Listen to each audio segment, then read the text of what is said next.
Hello friends, आज 8 मार्च है, that is international women's day. तो आज अंतर्राष्ट्रीय महिला दिवस के दिन हर वो महिला जो कि चाहे वो सक्सेसफुल है, चाहे उसने बहुत फेमस है और उसने अपने क्षेत्र में बहुत अच्छा नाम किया है, या फिर वो गृहिणी है जो अपने परिवार के लिए अपना समय व्यतीत कर रही है, हर महिला की अपनी कहानी है और हर महिला अपने में खास है। इसलिए हर महिला को मेरी तरफ से दिल से महिला दिवस की शुभकामनाएं। ठीक है, तो आज का जो दिन है वो महिलाओं के लिए है। तो मैंने सोचा कि आपके साथ एक केस शेयर करती हूँ जो कि एक लेडी की कहानी है। ठीक है, बहुत अच्छे से केस दिया है पेशेंट ने मुझे, तो उस पेशेंट को भी मैं थैंक यू कहना चाहूँगी, क्योंकि ये केस में है ना, एक पेशेंट ने केस के साथ साथ एक मेडिसिन की जो जर्नी है, होम्योपैथिक मेडिसिन की जो जर्नी है, उसको बहुत अच्छे से डिस्क्राइब किया है। तो अगर हम वो केस देखेंगे ना, तो वो मेडिसिन भी जो कि थोड़ी नई है, लेकिन अगर हम उसको समझेंगे ना, तो मेडिसिन समझना बहुत ईजी हो जाएगा और आप उसको क्लिनिक में बहुत अच्छे से बहुत फ्रिक्वेंटली यूज़ कर पाएंगे। तो मैं आपके साथ वो मेडिसिन शेयर करती हूँ, वो केस शेयर करती हूँ। पर केस शेयर करने से पहले मैं अपने गुरु, जिनसे भी मैंने होम्योपैथी सीखा है, ये मेडिसिन सीखी है, उन सबको अपना ग्रेटिट्यूड देना चाहती हूँ। डॉक्टर महेश चंद्रा सर जो मेरे गुरु हैं, और डॉक्टर आलोक सर जिनसे मैंने ये मेडिसिन सीखी है और उससे सीखने के बाद ही मैं पेशेंट को दे पाई, तो उनको भी मेरा ग्रेटिट्यूड। ठीक है, तो चलिए केस शुरू करते हैं। तो ये केस ऐसा है कि एक 48 ईयर की फीमेल जो थी, उन्होंने, हमारी कॉमन फ्रेंड है, वैसे वो मेरी पेशेंट थी लेकिन अभी वो मेरी फ्रेंड जैसी ही हैं, तो उन्होंने उसको रेफरेंस दिया था पेशेंट को। और जो पेशेंट है वो एक्चुअली आउट ऑफ इंडिया की है, यहाँ की नहीं थी, लेकिन वो इंडिया आई हुई थी और उनको कुछ प्रॉब्लम थी, तो मेरे पेशेंट ने उनको बोला कि आप इनसे कंसल्ट कीजिए। तो फिर मैंने बोला ठीक है, आप मेरी बात करवाइए। तो हमारी सिर्फ फ़ोन पे ही बात हुई थी। तो पेशेंट ने फ़ोन लिया और उन्होंने बोला, हाय श्वेता, हाउ आर यू। तो मैंने बोला हाय, आई एम फाइन, मैं ठीक हूँ, आप बताइए कैसे हैं। तो पेशेंट ने बोला कि क्या तकलीफ़ है। तो पेशेंट ने बोला कि मुझे मेरे दोनों हाथों में प्रिकिंग सेंसेशन हो रहा है, सुइयाँ चुभ रही हैं और जलन हो रही है, और बहुत ज़्यादा, मतलब 24/7, मतलब पूरा दिन पूरी रात ये कंटिन्यूसली मेरे हाथ में है। पहले राइट से शुरू हुआ, फिर धीरे धीरे लेफ़्ट में भी हो गया, और दवाइयाँ ले ली, सारा सब कुछ कर लिया, लेकिन कोई आराम नहीं हो रहा है, और मुझे करीबन 6 महीने हो गए। मैंने कहा अच्छा ठीक है, फिर इससे आपको प्रॉब्लम क्या हो रही है। तो पेशेंट ने बोला कि प्रॉब्लम यानी मैं अपना काम नहीं कर पा रही हूँ, आटा नहीं गूंद पा रही हूँ, घर का काम नहीं कर पा रही हूँ। ठीक है, ये प्रॉब्लम मुझे हो रही है। तो फिर मैंने बोला अच्छा ठीक है, तो इसकी वजह से आपके मन में चिंता क्या आ रही है। तो पेशेंट ने बोला चिंता तो ऐसा है कि जैसे हाथ काम नहीं करेंगे तो कैसे चलेगा ना, बिल्कुल ही डिपेंडेंट हो जाएंगे अपने सारे काम के लिए ना, बिल्कुल ही मतलब काम अटक जाएगा हमारा सारा। तो यही चिंता मुझे खाए जा रही है श्वेता। और एक्चुअली ऐसा है कि मैंने MRI भी करवा लिया, और MRI करवाया तो डॉक्टर बोलती इतना प्रॉब्लम है नहीं जितना तुम बता रहे हो, और स्टेरॉइड्स भी ले लिया, स्टेरॉइड्स तो बिल्कुल काम नहीं कर रहे हैं, मतलब मैं सब कुछ कर चुकी हूँ, लेकिन ये ऐसे ही है। तो फिर मैंने बोला अच्छा ठीक है, अब मुझे अच्छे से डिटेल में बताइए कि ये जो प्रॉब्लम है आपकी जब से स्टार्ट हुई, तो उस वक्त आपकी लाइफ में क्या चल रहा था। तो पेशेंट ने थोड़ा सोचा, फिर उन्होंने बोला कि हाँ, हस्बैंड की ना जॉब छूट गई थी। तो मतलब उस टाइम पे थोड़ा सा स्ट्रेस था, क्योंकि हमने मकान ही लिया था उसी टाइम पे, बेटे की स्कूल भी चल रही है और हस्बैंड की जॉब छूट गई थी। और मेन स्ट्रेस ये था कि उसको जॉब करनी नहीं है, वो जॉब करने को मना कर रहा है कि मुझे नहीं करनी है। तो फिर मैंने उनको बोला तो फिर आपने बात नहीं की हस्बैंड से। तो बोले मैंने बात की, बहुत सारा डिस्कशन हुआ, हमारी लड़ाई भी हुई, मैंने उसको बोला भी, समझाया भी कि अब थोड़ा सा रुक जाओ ना, यहाँ पे आप बोल रहे हो बिज़नेस स्टार्ट करना है, लेकिन इतना इजी नहीं है ना, आप बाहर की कंट्री में इतना इजीली बिज़नेस सेटअप नहीं होगा, अभी थोड़ा टाइम लगेगा, और अभी घर का लोन है, बेटे की पढ़ाई है, तो सारा ही मेरे ऊपर आ जाएगा, तो बहुत डिफ़िकल्ट हो जाएगा और मुझे अकेले ही सब कुछ मैनेज करना पड़ेगा। तो मैंने समझाया, लेकिन वो नहीं माना। फिर मैंने बोला ठीक है, अब अभी फिर मैं 1-2 महीने से शांत हो गई, मैंने करो ठीक है, मैं सपोर्ट कर रही हूँ उनको, तो ऐसे है। तो मैंने कहा अच्छा ठीक है, तो जैसे चलो जॉब में वो नहीं मान रहे, अदरवाइज़ हस्बैंड कैसे हैं। तो उन्होंने बोला अदरवाइज़ ही इज़ क्यूट, मतलब सपोर्टिव है, ठीक है, करते हैं हेल्प, थोड़ा घर के कामों में भी कर देते हैं, बेटे को लाना छोड़ना सब कुछ कामों में ऐसे हेल्प कर देते हैं। मैं ही थोड़ी गुस्सेल हूँ, पेशेंट का टोन भी इस तरह से था कि मैं ही गुस्सेल हूँ, मैं चिल्लाती हूँ, वो तो चुप रहता है। तो फिर मैंने कहा अच्छा ठीक है, और बताइए अपने बारे में। तो उन्होंने बोला और मुझे दुनिया भर की एंग्जाइटी रहती है, जैसे मैं सोचती रहती हूँ किसी भी काम को लेके, जब तक काम ख़त्म नहीं होता ना, बस मेरे दिमाग में चलता रहता है, मैं चैन से नहीं बैठ सकती, तो ये मेरा नेचर है। ठीक है। तो फिर मैंने कहा ओके और कुछ, तो और वैसे मुझे हेल्प करना भी पसंद है, मैं लोगों की हेल्प भी करती हूँ। लाइक मेरा ऑफिस में किसी को कोई प्रॉब्लम है तो मैं हेल्प करती हूँ। मेरा एक फ्रेंड है, मतलब किसी को ज़रूरत है तो मैंने उसका ऑफिस में, जब मेरे साथ एक बंदा था, उसका मतलब मेरा जूनियर ही था वो, ठीक है, तो उसको प्रमोशन की ज़रूरत थी, तो मैंने अपना प्रमोशन छोड़ के अपने बॉस से भिड़ के और उसके लिए कुछ प्रमोशन वगैरह उसका करवाया था। या मैं किसी के लिए भी कुछ अगर ज़रूरत पड़ी ना तो मैं भिड़ जाती हूँ। मैंने कहा अच्छा, पर ऐसा क्यों, मतलब अपना प्रमोशन छोड़ के उसका प्रमोशन क्यों करवाया? तो पेशेंट ने बोला कि क्या है ना कि मुझे तो 3 साल हुए थे, उसको 6 साल हो गए थे, उसके 2 बच्चे भी थे, तो फैमिली वगैरह सब कुछ, मैंने चला ठीक है इसका कर देते हैं, फिर अपना देख लूँगी। तो मैंने कहा ठीक है, और कुछ बताइए अपने बारे में। पेशेंट ने बोला और मेरी लाइफ ना बहुत स्ट्रगलिंग रही है, मुझे कुछ भी चीज़ आसानी से नहीं मिलती है। लाइक सब लोग इजीली पास हो जाते थे, लेकिन मुझे पढ़ना बहुत पड़ता था। हालांकि मार्क्स मेरे भी अच्छे आते थे, लेकिन मुझे ज़्यादा पढ़ना पड़ता था। और लाइक मैं जब हुई थी तब काफ़ी, मतलब गणमूलों में ऐसा कुछ बोलते हैं, तो गणमूलों में हुई थी, तो मुझे 24 कुएँ के पानी से नहलाया था। मुझे हर जगह पे, मतलब मेरे कोई दादू मामुओं में कुछ कोई बेहोश हो गया था, किसी की डेथ हो गई थी। फिर मुझे काल सर्पयोग है, तो मैं नासिक भी जाके आई थी, वहाँ पे भी मैंने पूजा वगैरह सब कुछ करवाया। तो मैंने बोला आप ये सब चीज़ों में मानते हैं? तो पेशेंट ने बोला नहीं ऐसा कुछ नहीं है, बट करके देख लिया, होता है तो ठीक है, बाकी वैसे कुछ चेंज नहीं हुआ है, लाइफ अभी भी ऐसे ही चल रही है। तो मैंने कहा अच्छा ठीक है, और बताइए, जैसे आपने बोला कि आप अकेले हो गए बिल्कुल स्ट्रगल में, तो और कुछ क्या स्ट्रगल रही वो बताइए। तो पेशेंट ने बोला कि स्ट्रगल यानी जैसे प्रेगनेंसी थी मेरी, तो फर्स्ट प्रेगनेंसी जब मेरी थी तो मुझे अबॉर्शन नहीं करवाना था, लेकिन हस्बैंड ने ज़बरदस्ती करके उन्होंने बोला कि नहीं ये तो मुझे नहीं रखना है, तो फिर वो ज़बरदस्ती अबॉर्शन करवाया गया। फिर काफ़ी टाइम बाद मुझे प्रेगनेंसी, जो सेकंड प्रेगनेंसी जो अभी मेरा बेटा है वो काफ़ी टाइम बाद हुआ। फिर उसके टाइम पे भी जब प्रेगनेंसी थी तो मुझे बहुत सारी हेल्थ इश्यूज़ थे, फिर भी मेरा हस्बैंड मुझको यूएस से यहाँ पे इंडिया लेके आया जस्ट बिकॉज कि उसके पेरेंट्स को पोते का मुंह देखना है टाइप्स, ठीक है। तो मतलब मैं बिल्कुल मरते मरते बची थी, मुझे सांस नहीं आ रहा था। तो फिर यहाँ आने के बाद भी लाइक हस्बैंड जो है वो थोड़ा सा इन लॉज़ की तरफ ज़्यादा रहता है, उनकी सुनता है, और यहाँ आने के बाद भी मेरी इतनी केयर नहीं हुई, जबकि मैं जच्चा थी। और जब मेरे इन लॉज़ वहाँ पे आए थे तो मैं वहाँ पे, मतलब वहाँ पे भी घूंघट में रही और सब कुछ मैं करती हूँ उनके लिए, लेकिन मुझे कहीं ना कहीं वो चीज़ें नहीं मिली। तो फिर मैंने कहा अच्छा ठीक है और कुछ बताइए। तो पेशेंट ने बोला कि और मैं थोड़ी रूड हूँ, कभी गुस्सा हो जाती हूँ, लेकिन फिर कभी कभी सॉरी भी बोल देती हूँ।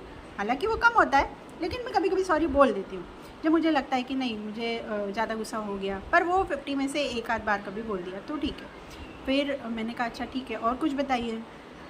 तो पेशेंट ने बोला कि स्ट्रगल मतलब और भी कुछ रहा, जैसे जब हम लोग बाहर गए थे तो वो बाहर जाने का भूत भी हस्बैंड को ही था। उसने बोला कि नहीं यहाँ पे इंडिया में नहीं रहना है, बाहर जाके अपना एक करियर बनाएंगे। तो फिर मैंने वीज़ा के लिए ट्राई किया, फिर मेरा फर्स्ट में नहीं लगा, फिर सेकंड में लगा, फिर उसके बाद फिर मैं गई तो मैं अकेली गई, वहाँ पर अकेली मैं 2 साल रही, वहाँ पे सब कुछ सेट किया। वो मेरे साथ आना नहीं चाहता था, फिर उसका भी वो मेरे डिपेंडेंट पे आना नहीं चाहता था, फिर उसका भी 1 आध साल बाद मैंने ही लगवाया। फिर वो वहाँ पे आया, फिर हम दोनों ने थोड़ा अलग अलग रहे, थोड़ा सेट हुए। उसके बाद जब साथ में रहने लगे तो कोविड आ गया। फिर कोविड के बाद थोड़ा थोड़ा अपसेट हो रहा था, काफ़ी कुछ चीज़ें ठीक हो रही थी, घर लिया, फिर उसके बाद ये उसकी जॉब छूट गई। तो ऐसे ही सब स्ट्रगल चल रही है। तो मैंने बोला अच्छा ठीक है, ये आपने जब शादी के बाद का बताया, तो शादी के पहले कैसी लाइफ थी आपकी? तो पेशेंट ने बोला शादी के पहले तो मैं बिल्कुल प्रिंसेस थी, मतलब मम्मी पापा दोनों मुझे एकदम बिल्कुल भैया से भी ज़्यादा मुझे ही प्यार करते थे, मतलब मेरा अकाउंट हमेशा भरा रहता था। तो मतलब मम्मी पापा की मैं बहुत, मतलब मैं इमोशनल भी बहुत हूँ कि मम्मी पापा को कुछ हो तो मैं बर्दाश्त नहीं कर पाती हूँ, मेरा मतलब जान हो जाती है कि नहीं मम्मी पापा के लिए तो मैं बहुत ज़्यादा। और इवन जैसे कभी ऐसा हो गया कुछ तो मैं तुरंत अपनी फ्रेंड्स को बोलती हूँ।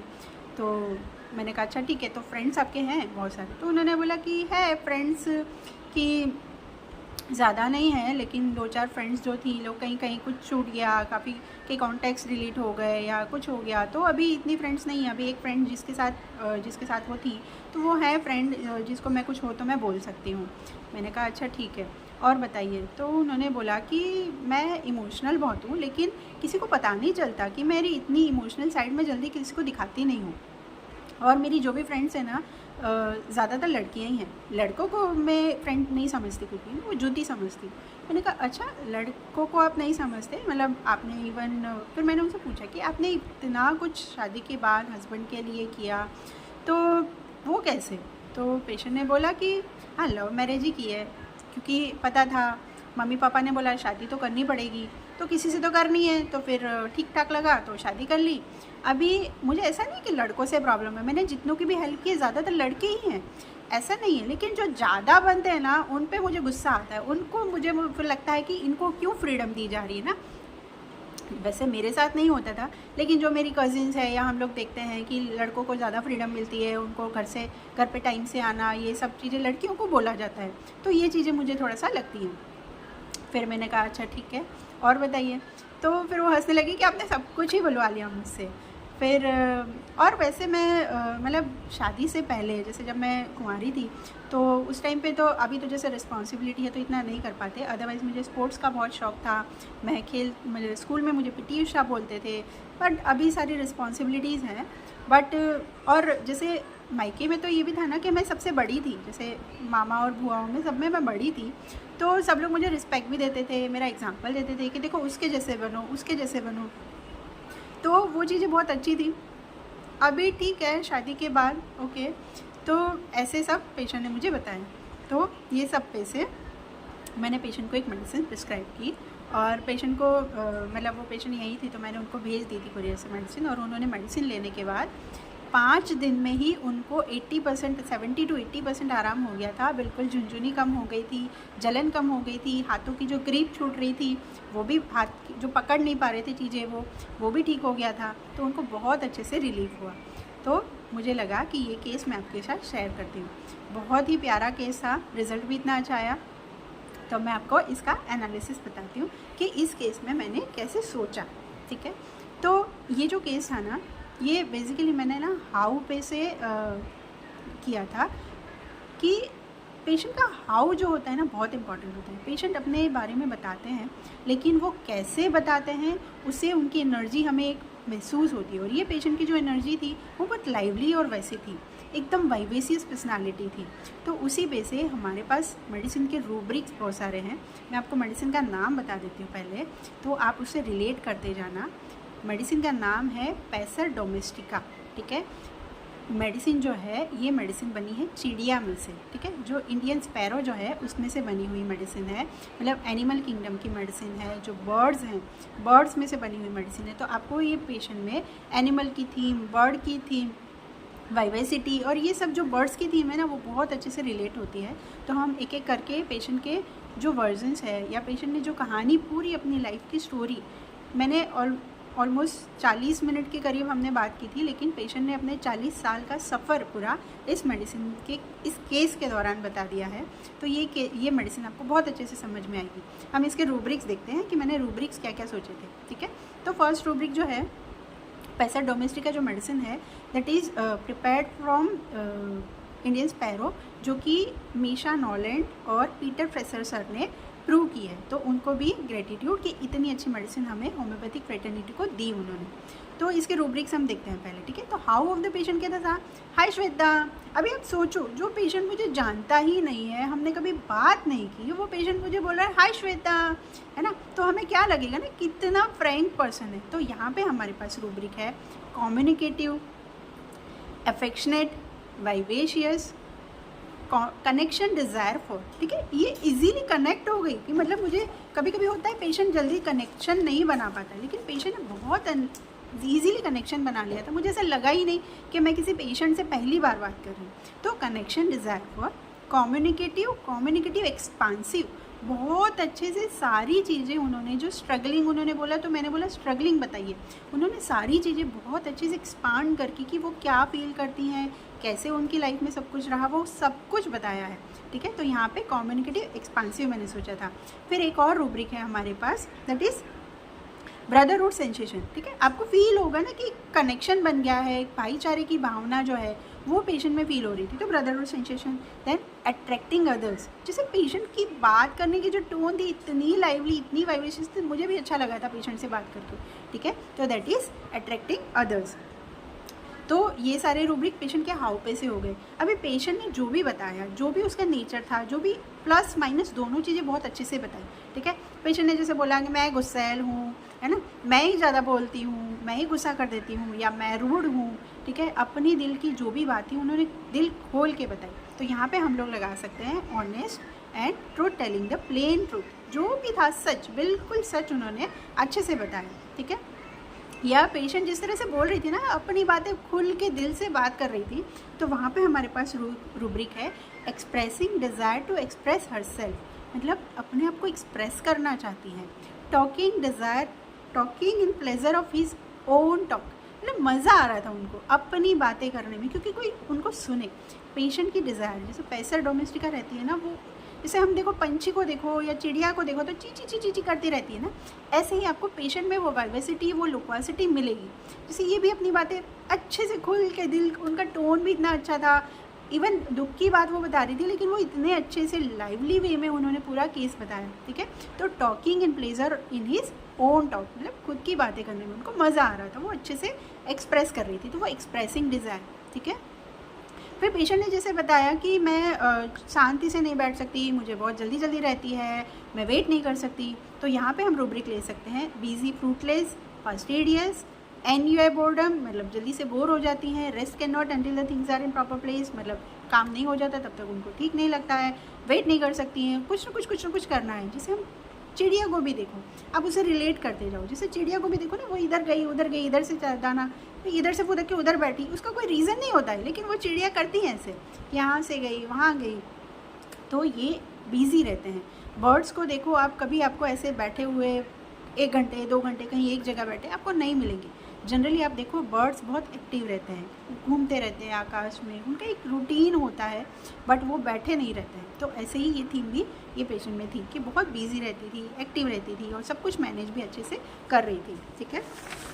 उसके अलावा जो उन्होंने अपनी लाइफ के बारे में बताया, तो वो लाइफ को अपने कैसे ले रही हैं, उस पे से हमारे पास बहुत सारे रूब्रिक है। जैसे कि इंडिपेंडेंट, ठीक है, खुद से उन्होंने वीज़ा के लिए भी ट्राई किया, खुद से उन्होंने सब कुछ किया, मैनेज किया, मतलब अपनी लाइफ को इंडिपेंडेंटली हैंडल किया, ठीक है। तो इंडिपेंडेंट है हमारे पास, डिसीजिव है, ठीक है। फिर पॉजिटिवनेस है, इतना कुछ हुआ लाइफ में, इतना कुछ उन्होंने स्ट्रगल किया, लेकिन एक पॉजिटिवनेस उनके अंदर दिखी। तो पॉजिटिवनेस, कॉन्फिडेंट, डिसीजिव या ऑडेसिटी, एक हिम्मत होती है ना। आप विदेश में जाके अकेले रह रहे हो, एक इंडियन वुमन के लिए विदेश में जाके अकेले रहना, इट इज़ नॉट ईजी, मतलब एक खाने के खेल नहीं है कि आपको थोड़ा सा मजबूत रहना पड़ता है, लेकिन वो उन्होंने किया खुद से। फिर उनका भी, हस्बैंड का भी वीज़ा लगवाया, ठीक है। तो यहाँ पे हम ये सारे रूब्रिक ले सकते हैं। फिर एक और चीज़ है कि ये सारे उनके हाव पे से जो उन्होंने बोला उस पे से लिए, लेकिन उनको प्रॉब्लम स्टार्ट कहाँ से हुई ना। जैसे मैंने उनको पूछा कि प्रॉब्लम स्टार्ट कहाँ से हुई, तो पेशेंट ने क्या बोला कि हस्बैंड की जॉब छूट गई थी। तो हस्बैंड की जॉब छूट गई थी, लेकिन मेन प्रॉब्लम वो करना भी नहीं चाहता है, वो बोलता है मुझे अब नौकर नहीं बनना है, ठीक है। तो ये चीज़ थी, उस पर उनको गुस्सा आया था, इस चीज़ पे उनकी लड़ाई हुई थी, ठीक है। हस्बैंड के साथ उन्होंने लड़ाई की थी कि ये चीज़ नहीं, अभी थोड़ा रुक जाओ, तुम करना बिजनेस, कोई मना नहीं है, लेकिन यहाँ पे इतना ईजी नहीं है स्टार्ट करना, तो थोड़ा सा रुक जाओ, लेकिन वो नहीं मान रहे थे। तो यहाँ पे हम रूब्रिक ले सकते हैं एंगर हस्बैंड टूवर्ड्स, मतलब उनको हस्बैंड पे गुस्सा आया था, वहीं से उनकी प्रॉब्लम भी स्टार्ट हुई थी, ठीक है। या रेट्रो में अगर हम देखें तो बहुत कुछ उन्होंने सहा था, ठीक है। तो एलिमेंट्स फ्रॉम एब्यूज बीइंग भी हम ले सकते हैं, elements from not being appreciated, जैसे उन्होंने बोला कि इतना कुछ करने के बाद भी ऐसे ही है, कोई ज़्यादा वैल्यू नहीं है, ठीक है। तो elements from not being appreciated, elements from love disappointed, elements from quarrelling and elements from responsibility. जैसे हस्बैंड की जॉब छूट गई है तो सारी रिस्पॉन्सिबिलिटी इनके ऊपर आने के बाद प्रॉब्लम हुई, तो एलिमेंट्स फ्रॉम रिस्पॉन्सिबिलिटी ये केस में है, एलिमेंट्स फ्रॉम क्वारलिंग है, एंगर टुवर्ड्स हस्बैंड है, या दूसरे रूब्रिक हम रेट्रो में लगा सकते हैं, ठीक है। फिर जैसे मैंने बताया कि जब ये चीज़ हुई, हस्बैंड ने मना किया, तो इन्होंने लड़ाई की, इन्होंने अपनी पॉइंट को रखा, हस्बैंड को बोला कि आप थोड़ा टाइम रुक जाओ, थोड़ा सेट हो जाने दो, बेटा कॉलेज में आ जाएगा, वो अपना करने लगेगा, उसके बाद हम कर सकते हैं, है ना। तो उन्होंने अपनी बात को रखा यहाँ पे, ठीक है, अपने हस्बैंड से लड़ाई भी की। इवन उन्होंने ये भी बोला कि जैसे मैंने कलीग के लिए भी अपने बॉस से भिड़ के उसका प्रमोशन करवाया था, उसको जीसी अप्रूव करवाया था, या उसको प्रोफेशनली जो भी है वो हेल्प की थी। ठीक है, तो वो ये जो पेशेंट है, ये जो पर्सनालिटी है, ये अपनी बात को रखती है, उस चीज़ के लिए लड़ती है जो इसको गलत लगता है। तो इनजस्टिस कैन नॉट सपोर्ट में है, फाइट वॉन्ट्स टू बी में है, क्वारलसम है, या फिर एब्यूजिव है, गुस्सा आता है तो बोल देती हैं, एब्यूजिव है, एग्रेसिव है, कॉन्ट्राडिक्शन डिस्पोजिशन टू, मतलब गलत लगेगा तो गलत है, ये चीज़ को वो बर्दाश्त नहीं करती है, तो कॉन्ट्राडिक्ट करती है कि नहीं ये गलत है तो गलत है। तो कॉन्ट्राडिक्शन डिस्पोजिशन टू मतलब ये पर्सनालिटी है, वो परिवार के लिए करने वाली, सब कुछ सहने वाली, लेकिन अगर कुछ गलत लगेगा तो वो बोलेंगी, अपनी बात को एक्सप्रेस करती हैं। ठीक है, तो ये सारे रूब्रिक थे। लेकिन अगर हम देखें कि उन्होंने बोला, लड़ाई की, सब कुछ हुआ, लेकिन उसके बाद उन्होंने कहीं ना कहीं एक्सेप्ट किया। उन्होंने क्या बोला, ठीक है अब तुम करो, मैं उसको साथ दे रही हूँ, तो अभी 2-3 महीने से मैं शांत हो गई हूँ। तो यहाँ पे क्या हो रहा है कि पेशेंट ने उस चीज़ को, ये नहीं है कि गुस्सा किया तो उस चीज़ को पकड़ के बैठ गई या उस चीज़ के लिए नाराज़गी या कुछ मन में रखा है। उन्होंने क्या किया, उस चीज़ के लिए वो लड़ी। ठीक है, तो लड़ने के बाद उन्होंने उस चीज़ को एक्सेप्ट किया। तो ये बहुत इंपॉर्टेंट एडेप्टेशन होता है इस मेडिसिन में। पैसडी क्या करती है, उस चीज़ को एक्सेप्ट करती है, शांत हो जाती है और उस चीज़ के साथ चलती है। ठीक है, इसलिए हमारे पास रूब्रिक है acceptance, accepting things as they are, जैसा है ऐसा उसको एक्सेप्ट कर लो, अपनी बात को एक्सप्रेस करो, अगर सामने वाला नहीं मान रहा है तो एक्सेप्ट भी कर लिया उन्होंने। फिर उसके बाद है डिस्पोजिंग ऑफ ओल्ड थिंग्स, मतलब पुरानी बातें उसको पकड़ के क्या बैठना है, उनके मन में है कि फर्स्ट प्रेगनेंसी थी उसका अबॉर्शन करवाया, ठीक है, उन्होंने घूमटा डाल के उन्होंने घुमा, या उनको वेट करना पड़ा हस्बैंड के यूएस आने के लिए, लेकिन ये सब चीज़ें उनके मन में है, लेकिन उन्होंने उस चीज़ को लेके कड़वाहट नहीं रखी है अपने अंदर। ठीक है, इस चीज़ को डिस्पोज कर दिया है। तो डिस्पोजिंग मतलब निकाल देना, disposing of old things. Then closing eyes emulation, ये क्लोजिंग आइज एमुलेशन हम इसको डॉक्टर लाइन ऑफ सिग्नेचर की तरह भी ले सकते हैं। जैसे पेशेंट, जैसे हम चिड़िया को देखते हैं ना, चिड़िया कभी कभी ऐसे आंख बंद करके बैठती है, जब उसको लगता है कि मुझे नहीं सुनना है, चलो छोड़ो ठीक है, आंख बंद करके बैठ जाती। तो ये चीज़ भी पेशेंट के अंदर थी कि अगर वो पॉइंट पे हस्बैंड नहीं सुन रहा है तो उस चीज़ को आंखें बंद कर लो, मत देखो, मत सुनो, है ना। तो ये चीज़ को शांति में वो चाहती है कि घर में शांति रहे। ठीक है, इसलिए शांति जो अपने अंदर, अपने घर के अंदर, परिवार के अंदर बनाए रखने वाली जो ऐसी दवाई होती है, दैट इज़ पैसा डोमेस्टिका। ठीक है, जैसे हमारे पास रूब्रिक है ट्रांक्विलिटी, सेरेनिटी एंड कामनेस, उनके अंदर एक सौम्यता, एक शांति का आपको भाव आता है। ठीक है, बर्ड्स जनरली होते हैं ना, they are very not like aggressive like animals, जैसे एनिमल्स होते हैं ना वो बहुत ज़्यादा वायलेंट और रिवेंजफुल ऐसे होते हैं, लेकिन बर्ड्स बहुत प्यारे होते हैं, वो इतनी चीज़ों को पकड़ के नहीं रखते। तो ये भी एक ऐसी लेडी है, ऐसी वूमन है जिसने घर की शांति को बनाए रखा है। ठीक है, indifference to adverse circumstances, मतलब जो चीज़ें हमारे साथ नहीं है, ठीक से चल रही है, जो सर्कमस्टेंसेस हमारे फेवर में नहीं है, उनको छोड़ दो, उस पर ध्यान मत दो, है ना। तो इस तरह से ये रहती हैं और परिवार को इम्पोर्टेंस देती है। इसलिए हमारे पास रूब्रिक है कंपनी डिज़ायर फॉर फैमिली, मतलब उनको परिवार को अच्छे से बनाए रखना है, उसकी कंपनी उसको चाहिए। ये नहीं कि ये हो गया छोड़ दो, कर दो, ऐसे नहीं। जैसे पेशेंट ने जैसे भी है, लेकिन अपनी लाइफ अपने हस्बैंड के साथ, अपने बच्चे के साथ, परिवार के साथ बहुत अच्छे से निकाले। तो उनको एक फैमिली की, जैसे बर्ड्स की एक थीम ये भी रहती है कि उनको अपने परिवार के साथ रहना होता है। ठीक है, बर्ड्स में वो कैपेसिटी होती है कि वो कहीं भी उड़ के जा सकते हैं, लेकिन पंछी जो अपना घोंसला बनाते हैं, अपना घर बनाते हैं, को अपने बच्चों के नेस्ट बनाते हैं, उसका बच्चों का ध्यान रखने हैं, ये सारी थीम आपको पंछी में दिखती है। ऐसे ही पैसर डोमेस्टिका जो है वो भी, उनके में कैपेसिटी, वो उड़ सकते हैं, लेकिन वो वापस आते हैं अपने परिवार पे, अपने घर पे वापस आते हैं शाम को। ऐसे ही ये पैसा डोमेस्टिका होती है। ठीक है, तो ये अपनी शांति को बनाए रखती है। ठीक है, लेकिन उनको जब उनको लगता है कि उनको इम्पोर्टेंस पैसा डोमेस्टिका करती है, बहुत समझती है, लेकिन जब उसको नहीं समझा जाता तो उसको प्रॉब्लम होती है, तब वो गुस्सा करती है, वो बोलती है। जैसे ये पेशेंट ने भी बोला कि इन लॉज इतना ध्यान नहीं देते थे, हस्बैंड जो था वो फैमिली के लिए ज़्यादा वो रहता था कि मुझे इन लॉज की तरफ वो ज़्यादा ध्यान देता था, तो वो चीज़ उसको लगती थी कि वो अप्रिशिएट नहीं की जा रही। तो यहाँ पे रूब्रिक ले सकते हैं delusion, she is not appreciated and delusion space being invaded by others. ये रूब्रिक का मतलब होता है कि स्पेस यानी क्या होता है ना, हमारी एक अपनी जगह, एक अपना एक एनवायरनमेंट, एक अपना कंफर्ट जोन। अभी यहाँ पे क्या हो रहा था ना, जो हस्बैंड है वो किसका ध्यान वो पेरेंट्स पे देख रहा था कि पेरेंट्स की बात सुन रहा था। तो जनरली क्या होता है कि शादी के बाद हस्बैंड की जिम्मेदारी अपनी पत्नी की तरफ भी होती है कि उसको पत्नी का भी ध्यान रखना होता है। लेकिन हस्बैंड जो इनका जो पेशेंट का जो हस्बैंड था वो इन लॉज की तरफ देख रहा था, तो उसकी जो स्पेस थी, उसका जो कंफर्ट जोन था, उसमें कहीं ना कहीं इन लॉज भी आ रहे थे। तो ये चीज़ पेशेंट को लग रही थी। तो ये रूब्रिक हम ले सकते हैं delusion space being invaded by others. किसी और ने उसकी स्पेस, उसकी जगह, जो एक पत्नी का स्थान था, वहाँ पे कोई और आ रहा था, तो थोड़ा उसका स्पेस जो है वो इन्वेड हो रहा था। ठीक है, ये रूब्रिक। उसके बाद जैसे हमने देखा पूरी पेशेंट की जो जर्नी है कि पेशेंट सब कुछ परिवार के लिए उसने किया, पहले भी करती थी, पहले भी सब इसको बहुत पूछते थे, बड़ी थी घर में, शादी के बाद इसने घर को पूरा संभाला, सब कुछ किया, लेकिन कहीं ना कहीं उसकी जो चीज़ें थी वो कहीं ना कहीं उसको सेक्रीफाइस करनी पड़ी। उसको ना चाहते हुए भी फर्स्ट प्रेगनेंसी जो थी वो अबॉर्ट करवाना पड़ा। तो ये बहुत बड़ी बात होती है एक फीमेल के लिए, एक महिला के लिए। जब पहली बार माँ बनने का जो एक्सपीरियंस होता है वो बहुत ही ज़्यादा इंपॉर्टेंट होता है। वो चीज़ भी उसको उस टाइम पे होना पड़ा था। तो हर जगह पे उसने सेक्रीफाइस किया और हस्बैंड के हिसाब से चलिए, तो उसने अपने आप को सेक्रीफाइस किया है। तो यहाँ पे हम एक रूब्रिक और ले सकते हैं डिल्यूजन मार्टियर बीइंग। तो हम लोग ज़्यादातर यहाँ पे कार्सिनोसिन सोचते हैं, ये मेडिसिन कार्सिनोसिन की बहुत क्लोज चलती है, तो ये रूब्रिक भी यहाँ पे हम अप्लाई कर सकते हैं।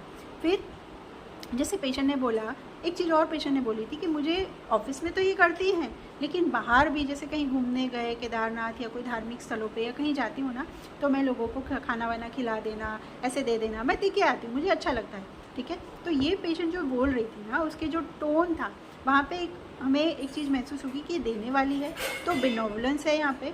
उसके अलावा डिल्यूजन ग्रेट पर्सन इज है कि मैं खाना वाना मैं पैसे वैसे दे के आती हूँ कि उनको खाना वाना खिला दें, तो कहीं अपनी सुपीरियरिटी दिखा रही थी। ठीक है, तो delusion great person and delusion great person is sought to reward by all around her. मतलब मैं कुछ खास हूँ तो मेरे आसपास के सब लोग मुझे रिवर्ड करें या मुझे पूछे। ठीक है, इसलिए।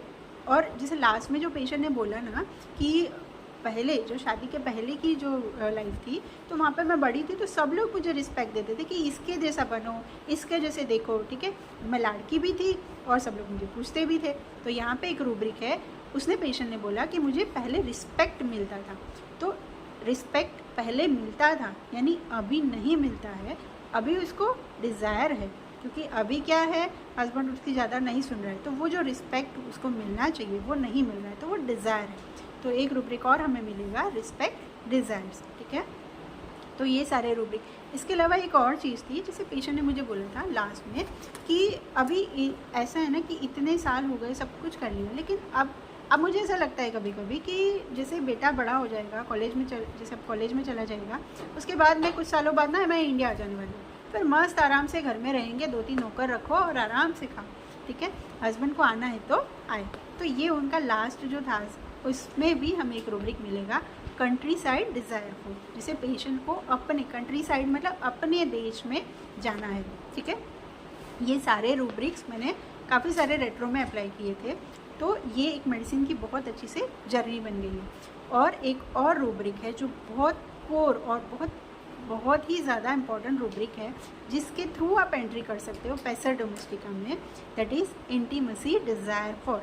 अभी इंटीमेसी का मतलब क्या होता है? इंटीमेसी मतलब जैसे हम बोलते हैं ना, इंटीमेट फ्रेंड्स, बहुत पक्के दोस्त। ठीक है, जो एक दूसरे को बहुत अच्छे से जानते हैं, एक दूसरे की जान होते हैं, एक दूसरे के सुख में दुख में हर भावनाओं को बिना बोले समझ जाते हैं, तो दैट आर इंटीमेट रिलेशन। ठीक है, तो ऐसे रिलेशन की या इंटीमेसी यानी हस्बैंड वाइफ की जो होती है, वो किसी भी रिलेशन में हो सकता है।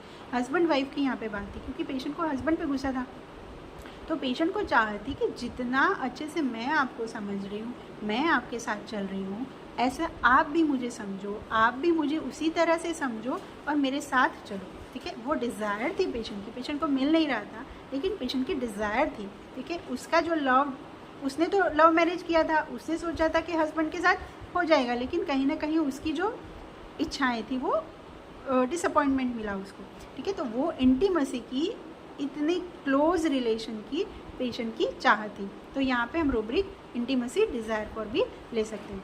तो ये सारे रूब्रिक्स लेके मैंने पेशेंट को पैसा डोमेस्टिका दिया था, पैसा डोमेस्टिका 200 दिया था। तो आई होप ये केस आपको अच्छा लगा होगा और आगे बहुत सारे पेशेंट्स में आप ये यूज़ कर पाएंगे। अगले वीडियो में मैं आपको लगा होगा ये थोड़ी नई मेडिसिन है, ठीक है, तो बहुत सारी कॉमन मेडिसिन के साथ हम उसको कंफ्यूज हो सकते हैं। तो इसलिए नेक्स्ट वीडियो जो मैं बनाऊंगी वो इस मेडिसिन का दूसरी मेडिसिन से, जैसे कार्सिनोसिन, इग्नेशिया, वेनिला या डल्कामारा, ये सब का कॉम्बिनेशन आपको इस मेडिसिन में मिल सकता है। तो ये सब के साथ हम लोग नेक्स्ट वीडियो में डीडी करेंगे। आई होप ये वीडियो आपको अच्छा लगा होगा। So thank you so much for watching the video. Thank you.